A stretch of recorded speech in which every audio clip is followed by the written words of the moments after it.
ଆରେ ଆଜି ଡ୍ୟୁଟି ଆସିବା ପାଇଁ ଲେଟ୍ କଣ ପାଇଁ ହେଲା ଯେ? କଥା କଣ କି ବାଟରେ ଟିକେ ଅସୁବିଧା ମଦ ପିଇକି ନାଇଁ ଯାଅ ଆଜି ମଦ ପିଇକି ନାଇଁ ଯାଅ କଥାଟା ବୁଝ ଆଗ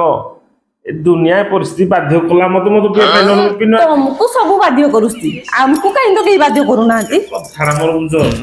କଥା କଣ ହେଇଛି ମୁଁ ଡ୍ୟୁଟିରୁ ବାହାରିଲା ପରେ 1 କିଲୋମିଟର ଯାଇଛି ଗାଡିର ତେଲ ସରିଗଲା ତେଲ ସରିଗଲା ଏଇଟା ମଦ ପିଇବା କଣ ଦରକାର? ଲାଷ୍ଟ ଯାକେ କଥାଟା ମୋର ବୁଝ ଆଗ ଗାଡିରେ ତେଲ ସରିଗଲା ପ୍ଲାଷ୍ଟିକ ବୋତଲରେ ପଡିଥିଲା ମୁଁ ଗଲି ଟାଙ୍କିକି କହିଲି ତେଲ ଟିକେ ଭାଇ ମୋ ଗାଡିର ତେଲ ସରିଯାଇଛି ତାପରେ ଟାଙ୍କି ବାଲା କହିଲା ପ୍ଲାଷ୍ଟିକ ବୋତଲ ଆମେ ଦଉନୁ କାଚ ବୋତଲ ଆମେ ଦବୁ ମୁଁ କହିଲି ସେ କାଚ ବୋତଲ କୋଉଟା ଆଣିବି ଆଗ ଟିକେ ଦେଖିଲି ଯେ ଗୋଟେ ରାସନ ଦୋକାନରେ ଥିଲା ରାସନ ଦୋକାନକୁ ବୋଲି କହିଲି ଭାଇ କାଚ ବୋତଲ କଣ ରଖିଛ କହିଲା ଟମାଟୋ ସସ୍ ଚିଲି ସସ୍ ଅଛି ବୋତଲ ମୁଁ କହିଲି ତାହେଲେ ତ ପୁଣି ପକେଇଲେ ଯାଇକିନି ପୁଣି ତେଲ ଆଣିବି ନା ଜିନିଷଟା ଲସ୍ ହେଇଯିବ କହିଲି ଆଉ ତା ଗଡ଼ି ଗଲି ଦେଖ ମଦ ବ୍ରାଞ୍ଚ ଅଛି ତାଠୁ ମୁଇଁ ଆଡୁ କଣ କଲି ଆଉ ଗୋଟେ ଫୁଲ ଲିଟରେ ତେଲ ନହେଲେ ଘରକୁ ଆଇବନି ଗାଡି